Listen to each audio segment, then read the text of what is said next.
Voici une question dont la réponse se trouve uniquement dans la Bible. Qu'est-ce qui amène une nation à échouer? La parole de Dieu va mettre la lumière sur cette question aujourd'hui même à l'émission À travers la Bible.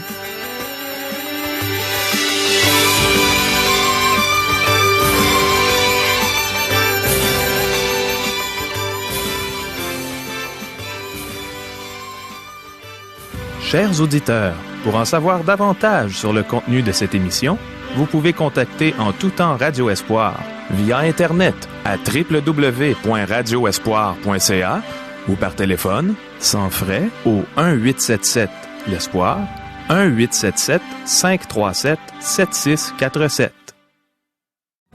Bonjour, ici Caro. Je crois qu'on va beaucoup apprendre en peu de temps au cours de notre émission aujourd'hui. Voici les questions qu'on va poser aux Saintes Écritures. Est-ce que les juges de l'Ancien Testament étaient des personnes qui avaient des aptitudes exceptionnelles? Quelles sont les étapes qui mènent à la chute d'une nation? Où devons-nous aller pour trouver de l'aide quand nous accomplissons une tâche que Dieu nous a confiée? Pourquoi les tribus d'Israël ont-elles eu tant d'échecs après s'être installées en terre promise? Est-ce que Dieu peut utiliser quiconque désire le servir, même s'il a des handicaps? Pouvons-nous faire des compromis concernant notre obéissance envers Dieu, si c'est dans le but d'attirer des gens au Seigneur? Comment pouvons-nous vivre parmi le monde tout en mettant les principes bibliques en pratique? Demeurez à l'écoute. Le pasteur Régent Joly a ouvert sa Bible et il est prêt à nous enseigner ce qu'elle dit en réponse à toutes nos questions. Mais premièrement, prions. Seigneur, mon cœur est dans la joie. Je suis heureuse de venir te prier, sachant que tu m'entends, que tu entends le cœur de tous tes enfants qui te prient avec moi. Et on te demande de nous instruire par ta parole aujourd'hui, de te faire connaître davantage à nous. Amen. À toi, Régent. Merci, Caro. Aujourd'hui, nous débutons l'étude du livre des Juges. Ce livre est nommé d'après 12 hommes et une femme qui ont servi de juges à partir du décès de Josué jusqu'au temps du prophète Samuel. Ce livre fut écrit pendant la période de la théocratie. Nous tirons cette conclusion du fait que nous rencontrons 4 fois l'expression « en ce temps-là, il n'y avait point de roi en Israël ». Il est possible que le livre ait été rédigé par Samuel, mais nous ne pouvons pas en être certains. L'auteur n'est pas clairement identifié. Les juges n'étaient pas des personnes avec des aptitudes exceptionnelles. En fait, chaque juge semblait avoir une faiblesse ou un handicap qui fut utilisé par la grâce et la souveraineté de Dieu. Aucun ne fut un chef avec une influence nationale comme Moïse et Josué. Le livre nous présente des récits indépendants d'événements d'envergure régionale plutôt que nationale. Le thème de ce livre, des récidives dans le péché suivi de restauration par la grâce de Dieu. Ou si vous préférez, défaite et libération. Ce thème est très approprié, mais le livre touche aussi un autre point, le désappointement. Alors que les enfants d'Israël entrent dans la terre promise, ils sont excités par l'espoir et les attentes. Nous penserions que le peuple aurait marché dans la victoire personnelle et nationale après avoir été libéré de l'Égypte, erré dans le désert pendant 40 ans et conduit dans la terre promise sous la protection de la puissance divine. Malheureusement, ce ne fut pas le cas. Le peuple a éprouvé défaite sur défaite. Le livre des Juges nous présente une philosophie de l'histoire. La justice élève une nation, mais le péché est la honte des peuples. Proverbe 14, verset 34. Sur le plan historique, le livre raconte l'histoire de la nation depuis le décès de Josué jusqu'au prophète Samuel. Aucun chef ne fut désigné pour remplacer Josué comme celui-ci l'avait été pour remplacer Moïse. Ce livre couvre une période d'essai pour un gouvernement théocratique, c'est-à-dire un gouvernement direct par Dieu. Moralement, c'est une période de récidive dans le péché alors que le peuple se détourne de Dieu, le chef invisible, pour atteindre un point très bas où chacun faisait ce qui lui semblait bon. Juge 17, verset 6. Pour voir le déclin, nous n'avons qu'à comparer Juge chapitre 1er, verset 1er et Juge 20, verset 18. Faisons cette comparaison. Lisons ensemble Juge chapitre 1er, verset 1er. Qui de nous montera le premier contre les Cananéens pour les attaquer? Juge, verset 20, verset 18. Qui de nous montera le premier pour combattre les fils de Benjamin? Ce qui aurait dû être une ère de croissance merveilleuse devint une ère d'accumulation de défaites. Ce fut toujours le même cercle vicieux. Le peuple servait Dieu fidèlement. Ensuite, il commençait à s'éloigner en péchant. Puis, il abandonnait Dieu pour servir les Baals et les Astartés. Ayant excité la colère de Dieu, le peuple était livré entre les mains de ses ennemis. Après une période de servitude, le peuple criait à Dieu. Il se repentait et revenait à celui-ci. L'Éternel entendait leurs prières et établissait un juge pour les libérer. Puis, la nation servait Dieu de nouveau. Le cycle recommençait après le départ du juge. Récidive dans le péché et l'idolâtrie, servitude, repentance et libération sous un nouveau juge. Ce cycle dans l'histoire d'Israël se reproduisait constamment. Les étapes qui mènent à la chute d'une nation. Le livre du prophète Ésaïe débute avec cette philosophie de l'histoire. Ésaïe a résumé les étapes qui conduisent à la chute de nations. Premièrement, apostasie spirituelle. Deuxièmement, décadence morale.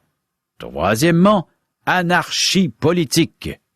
Cette anarchie signale toujours la fin d'une nation. Bien des nations sont passées par ces étapes au cours de leur histoire. Le livre des juges est un livre contemporain.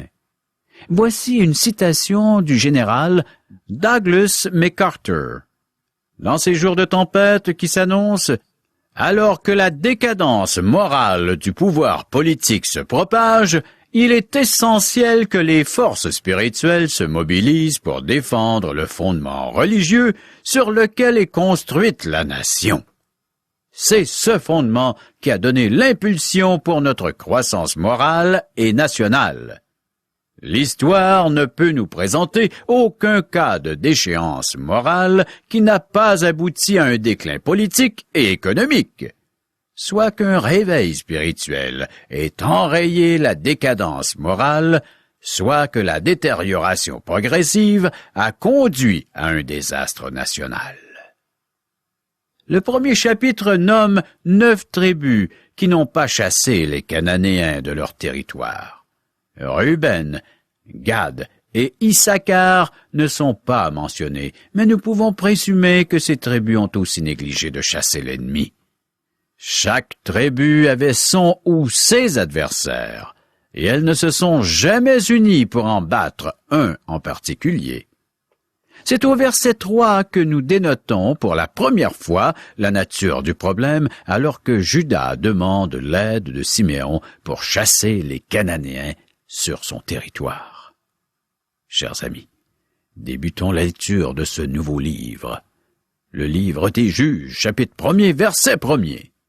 Après la mort de Josué, les enfants d'Israël consultèrent l'Éternel en disant « Qui de nous montera le premier contre les Cananéens pour les attaquer ?» La faiblesse des tribus est révélée dans le mot « montera ». Elle demande à Dieu ce qu'elle devrait faire et qui devrait monter contre les Cananéens. Ceux-ci étaient bien établis dans le pays parce qu'Israël ne les avait pas chassés. Ils ont même été une écharde dans la chair du roi Saül et du roi David. Verset 2. L'Éternel répondit, « Juda montera. Voici, j'ai livré le pays entre ses mains. » Les Cananéens semblaient être l'adversaire le plus important. Verset 3. Et Juda dit à Siméon, son frère, « Monte avec moi dans le pays qui m'est échu par le sort, et nous combattrons les Cananéens. J'irai aussi avec toi dans celui qui t'est échu en partage. » Et Siméon alla avec lui. Nous pouvons faire une tâche que Dieu nous a confiée avec son aide. Nous avons ici ce qui semble être une indication de collaboration entre Juda et Siméon. Ça l'est, mais c'est aussi un signe de faiblesse. La tribu de Juda n'avait pas besoin de demander de l'aide afin de chasser les Cananéens du territoire qu'elle a reçu en partage. Elle pouvait le faire avec l'aide de Dieu. À cause de cela, les Cananéens ne furent jamais complètement chassés du pays. Verset 4. Juda monta, et l'Éternel livra entre leurs mains les Cananéens et les Phéréziens. Ils bâtirent 10 000 hommes à Bézek. Nous aurions cru qu'après cette première victoire, que la population de Juda aurait pensé que Dieu remettrait leur héritage entre leurs mains. Versets 9 à 11. Les fils de Juda descendirent ensuite pour combattre les Cananéens qui habitaient la montagne, la contrée du Midi et la plaine. Juda marcha contre les Cananéens qui habitaient à Hébron, appelé autrefois Kirjat Arba, et il bâtit Sheshaï, Aïeman et Talmaï. De là, il marcha contre les habitants de Débir. Débir s'appelait autrefois Kirjat Séfer. La ville de Débir était le centre culturel des Cananéens. Le nom veut dire « ville des livres ». Peut-être s'y trouvait-il une bibliothèque. Versets 12 et 13. Caleb dit, « Je donnerai ma fille Aksa pour femme à celui qui battra Kirjat Séfer et qui la prendra. » Othniel, fils de Kénaz, frère cadet de Caleb, s'en empara, et Caleb lui donna pour femme sa fille Aksa. Israël a commencé par prendre possession des terres, des collines, et les a gardées les plus longtemps. Les plaines et les vallées étaient la scène de conflits perpétuels entre Israël et les Cananéens. Donc, les enfants d'Israël ont subi l'influence et les tentations de la religion cananéenne une fois dans la terre promise. C'était une religion dégradante, et les enfants d'Israël sont vite tombés dans l'idolâtrie. Caleb a promis sa fille à quiconque prendrait la ville de Kirjat Séfer. Selon la grammaire hébraïque, Othniel pourrait être le neveu ou le jeune frère de Caleb. Cependant, son mariage avec Aksa en fait le beau-fils de Caleb. Il semble qu'il ait été choisi comme juge à cause de son lien de parenté avec Caleb. Le népotisme était prévalent à l'époque. S'il avait été le beau-fils de Jean un tel, il ne serait jamais devenu juge en Israël. Bien des hommes occupent des postes prestigieux, non à cause de leur aptitude, mais à cause de leurs relations ou de leurs circonstances. Napoléon affirmait être un homme avec un destin. Il est devenu une personne puissante à cause de la période dans laquelle il est né. S'il avait vécu aujourd'hui, il serait probablement un parfait inconnu. Bien, chers amis, il en est ainsi avec Othniel. Les 9 tribus mentionnées dans ce chapitre le sont à cause de leur échec. Nous avons parlé de Juda et de Siméon. Maintenant, regardons Benjamin et Manassé. Toutes les tribus ont eu des échecs. Juges, chapitre 1er, verset 21. Les fils de Benjamin ne chassèrent point les Jébusiens qui habitaient à Jérusalem. Et les Jébusiens ont habité jusqu'à ce jour dans Jérusalem avec les fils de Benjamin. C'est à cette époque que ce fait fut inscrit dans les registres. Versets 27 à 34. Manassé ne chassa point les habitants de Beth-Shean et des villes de son ressort, de Tahanak et des villes de son ressort, de Dor et des villes de son ressort, de Giblam et des villes de son ressort, de Megiddo et des villes de son ressort, et les Cananéens voulurent rester dans ce pays. Lorsque Israël fut assez fort. Il a assujetti les Cananéens à un tribut, mais il ne les chassa point. Éphraïm ne chassa point les Cananéens qui habitaient à Gézer, et les Cananéens habitèrent au milieu d'Éphraïm à Gézer. Zabulon ne chassa point les habitants de Kitron, ni les habitants de Nahalol. Et les Cananéens habitèrent au milieu de Zabulon, mais ils furent assujettis à un tribut. Aser ne chassa point les habitants d'Akko, ni les habitants de Sidon, ni ceux d'Aklal, d'Akzib, de Elba, d'Afik et de Rehob. Et les Assérites habitèrent au milieu des Cananéens, habitants du pays, car ils ne les chassèrent point. Nephtali ne chassa point les habitants de Beth-Shemesh, ni les habitants de Beth-Anath, et il habita au milieu des Cananéens, habitants du pays. Mais les habitants de Beth-Shemesh et de Beth-Anath furent assujettis à un tribut. Les Amoriens repoussèrent dans la montagne les fils de Dan, et ne les laissèrent pas descendre dans la plaine. Voilà ce qui se passait dans la terre promise, le pays que Dieu avait donné à son peuple. Pas une seule tribu a entièrement pris possession de son territoire. Quelle tragédie! Chapitre 2, versets 1 à 3. Un envoyé de l'Éternel monta de Gilgal à Bokim et dit, « Je vous ai fait monter hors d'Égypte, et je vous ai amené dans le pays que j'ai juré à vos pères de vous donner. J'ai dit, jamais je ne romprai mon alliance avec vous. Et vous, vous ne traiterez point d'alliance avec les habitants de ce pays. Vous renverserez leurs autels. Mais vous n'avez point obéi à ma voix. Pourquoi avez-vous fait cela? J'ai dit alors, je ne les chasserai point devant vous, mais ils seront à vos côtés, et leurs dieux vous seront un piège. Je pense que l'envoyé de l'Éternel est une Christophanie, c'est-à-dire une apparition du Fils de Dieu. Il est apparu dans une forme que pouvaient percevoir les sens humains. Quoiqu'il ait toujours pourvu aux besoins de son peuple, celui-ci lui a désobéi. C'est le début des cercles vicieux dans l'histoire d'Israël. Verset 16. L'Éternel suscita des juges afin qu'il les délivre de la main de ceux qui les pillaient. Chaque fois que la nation était au bout de ses forces, Dieu suscitait un juge pour la secourir. Chapitre 3, versets 1 à 11. Voici les nations que l'Éternel laissa pour éprouver par elles Israël, tous ceux qui n'avaient pas connu toutes les guerres de Canaan. Il voulait seulement que les générations des enfants d'Israël connaissent et apprennent la guerre, ceux qui ne l'avaient pas connue auparavant.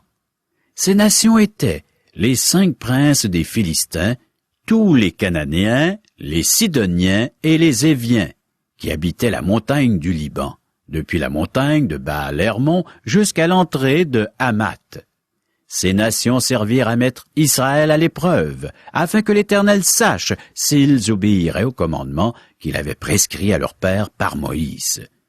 Et les enfants d'Israël habitèrent au milieu des Cananéens, des Hétiens, des Amoriens, des Phéréziens, des Éviens et des Jébusiens. Ils prirent leurs filles pour femmes, ils donnèrent à leurs fils leurs propres filles, et ils servirent leur Dieu. Les enfants d'Israël firent ce qui déplaît à l'Éternel. Ils oublièrent l'Éternel, et ils servirent les Baals et les idoles. La colère de l'Éternel s'enflamma contre Israël, et il les vendit entre les mains des Cushan-Rishéataïm, roi de Mésopotamie. Et les enfants d'Israël furent asservis 8 ans à Cushan-Rishéataïm.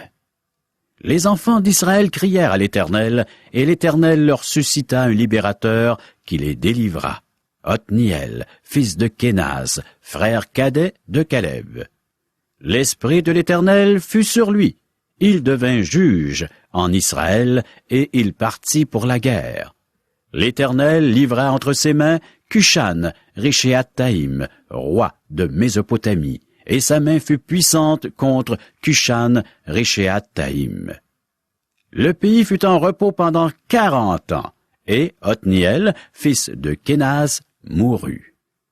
Les enfants d'Israël se sont même mariés avec des Cananéens, des Étiens, des Amoriens, des Phéréziens, des Éviens et des Jébusiens. Ce sont les peuples qui vivaient parmi eux. Israël agit méchamment, oublia Dieu et servit les Baals. Dieu les livra à la servitude ou à l'esclavage. Dieu peut utiliser quiconque désire le servir. Othniel fut le premier juge suscité pour les libérer. Sa seule qualification semble avoir été le fait qu'il était le neveu et le beau-fils de Caleb. Et Hud fut le deuxième juge. Il fut suscité afin de libérer Israël des mains d'Églon, le roi de Moab. Sa qualification était d'être gaucher, ce qui lui permit d'entrer en présence du roi sans qu'on découvre l'épée cachée sur lui. Shamgar fut le troisième juge. Il manipulait habilement l'aiguillon à bœuf. Il s'en servit pour libérer Israël de la main des Philistins. Tous les juges avaient des défauts, des caractéristiques inhabituelles ou des handicaps que Dieu a utilisés. Les juges ont démontré que Dieu peut utiliser quiconque désire le servir. Les compromis n'attirent personne au Seigneur Jésus. De nombreux chrétiens pensent pouvoir témoigner et amener des gens au Seigneur s'ils se mêlent à eux dans le monde. Il n'en est rien, mes amis.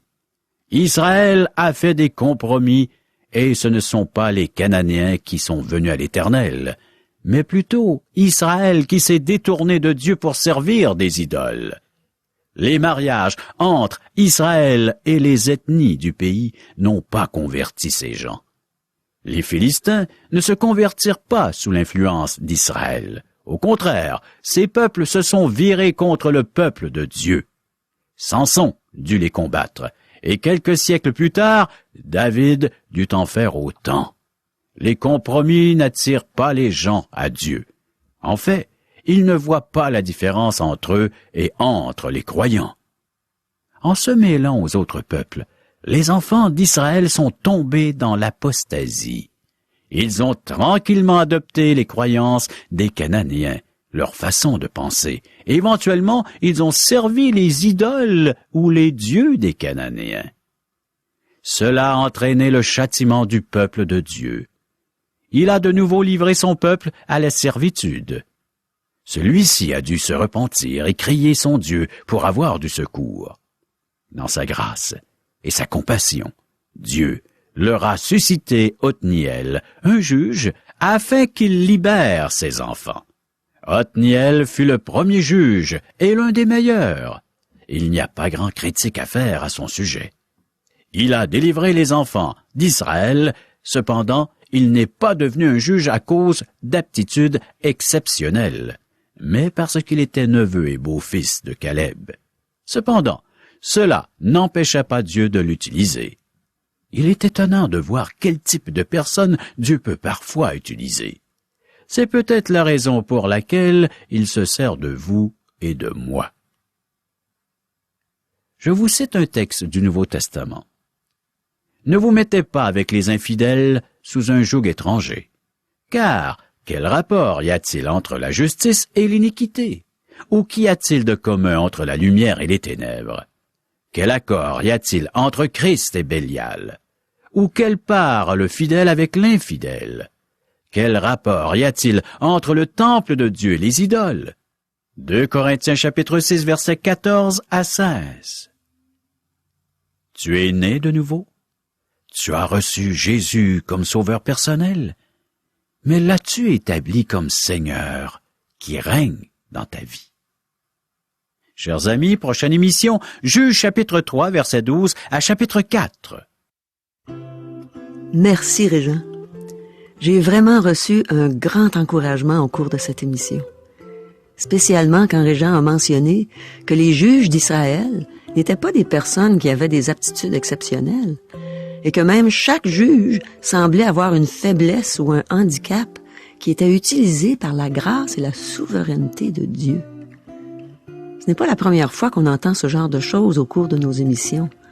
Pour ma part, je pense que le Seigneur cherche à m'encourager, à me rassurer concernant le fait que je suis loin d'être une personne parfaite qui possède tous les dons d'une manière exceptionnelle pour accomplir son œuvre, mais sa grâce me suffit. Et chaque fois que Dieu m'envoie pour accomplir une œuvre quelconque, il me place devant mes faiblesses et je me mets à genoux et je crie « Seigneur, je ne suis pas capable d'accomplir ceci sans toi.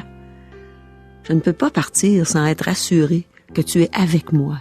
Viens à mon secours. » Et il le fait. Dieu est fidèle. Je ne comprends pas toujours pourquoi il m'a choisi pour telle ou telle œuvre, mais c'est clair qu'il m'a désigné et c'est clair que je ne peux rien faire sans lui. Mon frère, ma sœur, est-ce que ça t'arrive d'être placé devant une œuvre et de te sentir incapable de l'accomplir? Ne capitule pas. C'est Dieu qui permet ça. Et je crois que c'est pour 2 raisons. Du moins, ça l'est dans mon cas. Premièrement, il veut te donner une grande victoire et il veut que la gloire de cette victoire lui soit entièrement attribuée. Mais deuxièmement, si je parle selon mon expérience, quand je crie à Dieu et qu'il m'envoie son secours, je jouis d'une communion particulière avec lui, de sa présence. Je goûte profondément à sa présence. Non seulement je sais qu'il est avec moi, mais je le sens aussi. Et ça, c'est merveilleux. Quelle joie de jouir de la présence du Dieu éternel, de mon Créateur, de mon Sauveur. Mon ami, Dieu est-il ton Sauveur? Sais-tu que c'est pour toi, personnellement, qu'il a envoyé son Fils unique mourir sur une croix pour payer la dette de tes péchés? As-tu la foi pour être sauvé? Es-tu certain, es-tu certaine que le jour de ta mort, tu iras tout droit au ciel? Eh bien, tu peux avoir cette assurance en ce moment même. Jésus est à ta porte en ce moment. Il frappe à cette porte. Si tu reconnais que tu es un pécheur perdu, que tu es coupable devant Dieu et incapable de gagner ton ciel, si tu crois que le sacrifice de Jésus à la croix est le seul moyen d'avoir accès au ciel, eh bien, repens-toi, change de direction, demande pardon à Dieu, demande-lui de t'aider à te détourner du péché, demande-lui de te sauver, de te donner la vie éternelle, et il va le faire. L'apôtre Jean confirme ça dans sa première épître au chapitre 5, verset 12. Ce qu'il dit pourrait changer ta vie instantanément si tu as la vraie foi. Voici ce qu'il dit. Je vous ai écrit ces choses afin que vous sachiez que vous avez la vie éternelle, vous qui croyez au nom du Fils de Dieu. Le nom de Jésus est ton billet pour entrer dans son royaume éternellement. Caro, nous invitons les auditeurs à assister à un merveilleux déjeuner de l'espoir. Pourrais-tu nous expliquer qu'est-ce qu'un déjeuner de l'espoir? C'est justement comme ce que tu viens de dire, Régent, c'est merveilleux. C'est merveilleux parce que, premièrement, les gens viennent prendre un bon déjeuner gratuitement, en compagnie de gens qui vont les aimer, les entourer, et ensuite on entend un témoignage d'un vécu, le vécu d'une personne, comme toi, Régent. La dernière fois que j'ai entendu ton témoignage, j'ai été épatée. J'ai trouvé ça extraordinaire de t'entendre raconter ce que Dieu avait fait dans ta vie, comment il t'avait transformé, et en même temps, ton sens de l'humour là, qui a transpercé les cœurs et qui a fait rire les gens, qui a fait du bien aux gens. Alors c'est ça, un merveilleux déjeuner de l'espoir. Ça vaut la peine de venir entendre ces témoignages. Et je vous le répète, c'est gratuit. Nous vous invitons donc à venir participer à ces merveilleux déjeuners de l'espoir qui auront lieu à la grandeur du Québec. Comment faire pour savoir où auront lieu ces déjeuners? Vous pouvez nous rejoindre par téléphone. 1-877-L'Espoir.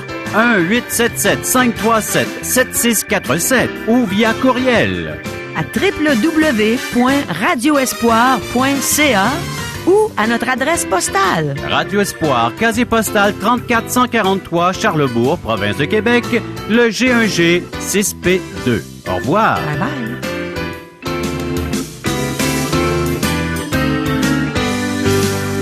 Cette émission vous a été présentée par Radio Espoir.